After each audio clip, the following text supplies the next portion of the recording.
বিশ্বৰ সৰ্ববৃহৎ গণতন্ত্ৰ ভাৰতবৰ্ষৰ নিৰ্বাচন ইতিমধ্যে 2 তাৰিখে সম্পন্ন হৈছে আৰু ভোট গণনা অনুষ্ঠিত হ'ব অহাকাইলৈ ভোট গণনা অনুষ্ঠিত হোৱাৰ পূৰ্বে 2 তাৰিখে যি এক্সিট পোল অনুষ্ঠিত হ'ল সেই এক্সিট পোলত ইতিমধ্যে এনডিএ দলক সৰ্ববৃহৎ দল হিচাপে ইতিমধ্যে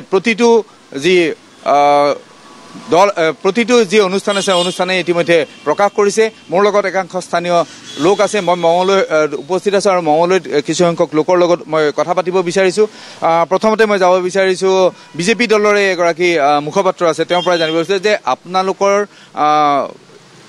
ইতিমধ্যে নিৰ্বাচনত জিকা বুলি এক্সিট পোলত ওলাইছে, আপোনালোকে কেনেধৰণে সন্তুষ্ট? মঙললৈ সমষ্টি কি হ'ব?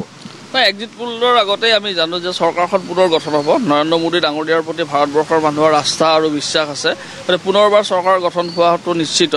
আৰু মঙলদৈ সমষ্টিটো যিহেতুকে নৰেন্দ্ৰ মোদীৰো চৰকাৰ গঠনৰ লগতে জড়িত, গতিকে আৰু মঙলদৈবাসী দৰং ওদালগুৰিবাসীয়ে পূৰ্বতে ইতিমধ্যে ইংগিত বহন কৰিছে যে পুনৰবাৰ বিজেপিৰ দখলতে এই চিটটো থাকিব।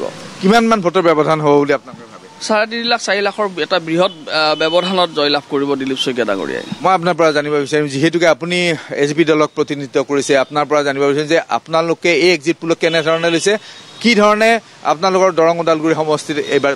চাওক, গোটেই ভাৰতবৰ্ষত যিবিলাক এজেঞ্চিয়ে এক্সিট পোল বহুত টকা ব্যয় কৰি এক্সিট পোলটো ওলাইছে, সেই এক্সিট পোল কেতিয়াও মিছা নহয় আৰু কেতিয়াও আমি নুই কৰিব নোৱাৰোঁ। আমি এক্সিট পোলক বিশ্বাস কৰিছোঁ আৰু এক্সিট পোলৰ যি ধৰণে এক্সিট পোলে NDA চৰকাৰ গঠন কৰিবৰ কাৰণে সুবিধা দিছে, ঠিক তেনেকুৱাকৈ হ'ব বুলি মই আশাবাদী। অসমত কিমান চিট পাব?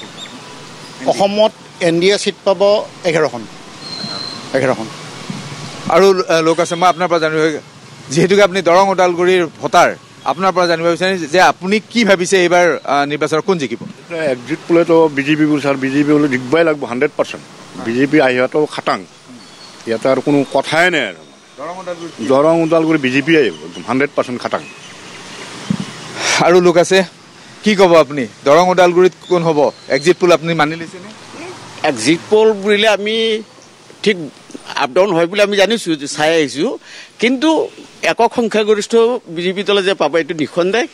আৰু ৰাইজৰ প্ৰবল ইচ্ছা যে মোদীয়েই তৃতীয়বাৰৰ কাৰণে প্ৰধানমন্ত্ৰী হওক, কাৰণ তেওঁ যি ধৰণে দেশখনক আগুৱাই লৈ গৈছে লাষ্ট 10 yearsত, গতিকে ইয়াৰ কোনো বিকল্প নাই বুলি হতাশাৰে ৰাইজে ধৰি লৈছে।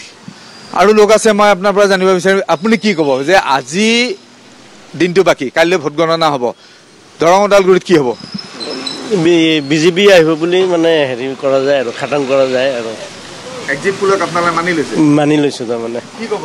এক্সিট পোলত কালি মই চাইছিলোঁ বিজেপি প্লাছে দেখুৱাইছে, সেইমতে আমাৰ দৰং ওদালগুৰিত বিজেপি অহাটো খাটাং বুলি ভাবিছোঁ। আৰু আপোনালোকে আশা কৰিছে যে হয় আহিব বুলি ভাবিছোঁ। আৰু কি ক'ব? হয় ছাৰ, বিজেপি আহিব, মঙলদৈৰ ভিতৰত বিজেপিয়ে যাব। বিজেপি আহিব, নেক্সট বিজেপি আহিব। হয়। এয়া হৈছে স্থানীয় যিসকল মঙলদৈৰ ভোটাৰ আছে, তেওঁলোকৰ বক্তব্য। দলীয় লোক হেমন্ত বৰুৱা ধন্যবাদ জ্ঞাপন কৰিছোঁ।